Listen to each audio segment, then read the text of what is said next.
তো আপনাদের প্রত্যেকের জন্য একটি বিরাট সুখবর, কারণ ইতিমধ্যেই কিন্তু অন্নপূর্ণা ভান্ডার প্রকল্পের অফিসিয়াল নোটিফিকেশন অর্থাৎ বিজ্ঞপ্তি প্রকাশ করা হয়েছে।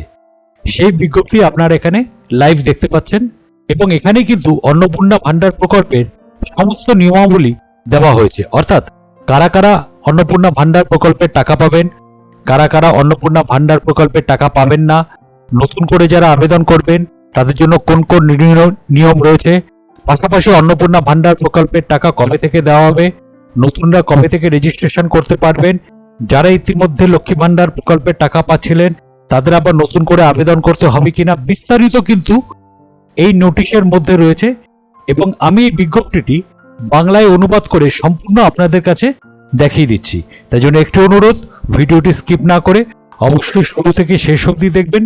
চ্যানেলে যদি নতুন হয়ে থাকেন তাহলে অবশ্যই চ্যানেলটিকে সাবস্ক্রাইব করে পাশে রাখা বেল আইকনটি প্রেস করে নোটিফিকেশন অন করে রাখবেন আর সবার সুবিধার্থে ভিডিওটি শেয়ার করবেন। তো চলুন শুরু করি। তো এখানে আপনারা দেখতে পাচ্ছেন এটি পশ্চিমবঙ্গ সরকার মহিলা ও শিশু উন্নয়ন এবং সমাজ কল্যাণ দপ্তর থেকে প্রকাশিত এই বিজ্ঞপ্তিটি। এবার এখানে কি লেখা রয়েছে, রাজ্যপাল আনন্দের সঙ্গে অন্নপূর্ণা যোজনা নামে পশ্চিমবঙ্গ সরকার একটি প্রকল্প চালুর ঘোষণা করেছেন, যার মাধ্যমে রাজ্যের সকল মহিলাকে প্রতি মাসে ৩,০০০ টাকা আর্থিক সহায়তা প্রদান করা হবে, যাতে মহিলাদের ক্ষমতায়ন ও সামাজিক অর্থনৈতিক উন্নয়ন নিশ্চিত করা যায়। নিম্নলিখিত শর্ত সাপেক্ষে এই সুবিধা দেওয়া হবে। এবার এখানে দেখে নিন কি কি বলা হয়েছে। আবেদনকারীর বয়স 25 থেকে 60 বছরের মধ্যে হতে হবে। আবেদনকারী কেন্দ্র বা রাজ্য সরকারের কোনো স্থায়ী চাকরিতে নিযুক্ত হতে পারবেন না এবং নিয়মিত বেতন বা পেনশন গ্রহণকারী হতে পারবেন না। এছাড়াও কোনো সংবিধিবদ্ধ সংস্থা, সরকারি উদ্যোগ, পঞ্চায়েত, পুরসভা, স্থানীয় সংস্থা বা সরকার পোষিত শিক্ষা প্রতিষ্ঠানের শিক্ষক বা অশিক্ষক কর্মচারী হিসাবেও কর্মরত থাকা চলবে না। আবেদনকারী আয়কর প্রদানকারী হতে পারবেন না। প্রতি মাসে ৩,০০০ টাকা সরাসরি ডাইরেক্ট বেনিফিট ট্রান্সফার অর্থাৎ ডিবিটি এর মাধ্যমে সুবিধাভোগীর আধার লিঙ্ক করা ব্যাংক অ্যাকাউন্টে জমা হবে। এই ব্যবস্থা 1 জুন 2026 থেকে কার্যকর হবে। বর্তমান লক্ষ্মী ভান্ডার প্রকল্পের সমস্ত সুবিধাভোগীকে অন্নপূর্ণা যোজনায় স্থানান্তর করা হবে, তবে মৃত, স্থানান্তরিত, বাদ পড়া বা এসআইআর 2026 চলাকালীন অনুপস্থিত ভোটার হিসাবে চিহ্নিত ব্যক্তিরা এর বাইরে থাকবেন। খসড়া তালিকা প্রকাশের পর দ্বিতীয় তালিকায় নাম বাদ পড়া, আপত্তি নিষ্পত্তির পরে বাদ দেওয়া অথবা ভোটার স্লিপ বিতরণের সময় এএসডি হিসাবে চিহ্নিত ব্যক্তিদের নামও বাদ যাবে।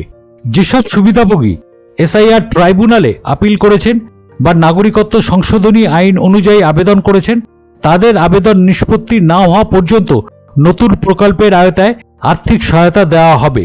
মৃত ও স্থানান্তরিত সুবিধাভোগীদের নাম ভবিষ্যতেও নিয়মিতভাবে বাদ দেওয়া হবে। নতুন আবেদনকারীদের জন্য 1 জুন 2026 থেকে অন্নপূর্ণা যোজনা পোর্টালে অনলাইন আবেদন চালু হবে। অন্নপূর্ণা যোজনার আবেদনগুলি সরকার অনুমোদিত আধিকারিকদের মাধ্যমে যাচাই করা হবে।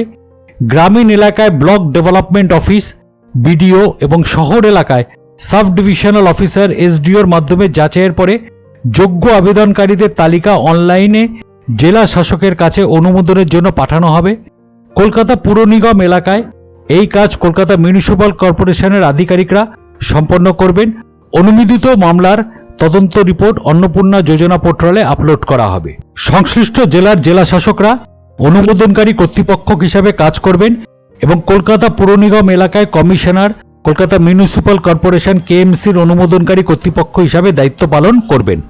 অর্থ দপ্তর গ্রুপ এর ইও নং 7 তারিখ 17/5/2026 অনুযায়ী সম্মতির ভিত্তিতে এই বিজ্ঞপ্তি জারি করা হয়েছে রাজ্যপালের আদেশক্রমে পশ্চিমবঙ্গ সরকারের সচিব। তাহলে আপনারা এখানে সম্পূর্ণ নোটিশটি দেখতে পেলেন। আমি এটি থেকে বাংলায় অনুবাদ করে আপনাদের বোঝার সুবিধার্থে দেখিয়ে দিলাম। তাহলে এখানে সম্পূর্ণভাবে যা লেখা রয়েছে আশা করি আপনারা সবটাই বুঝতে পেরেছেন। তাই জন্য একটি অনুরোধ, চ্যানেলে যদি নতুন হয়ে থাকেন তাহলে অবশ্যই চ্যানেলটিকে সাবস্ক্রাইব করে দেবেন আর ভিডিওটিতে অবশ্যই একটা লাইক আর কমেন্ট করে দেবেন। ধন্যবাদ।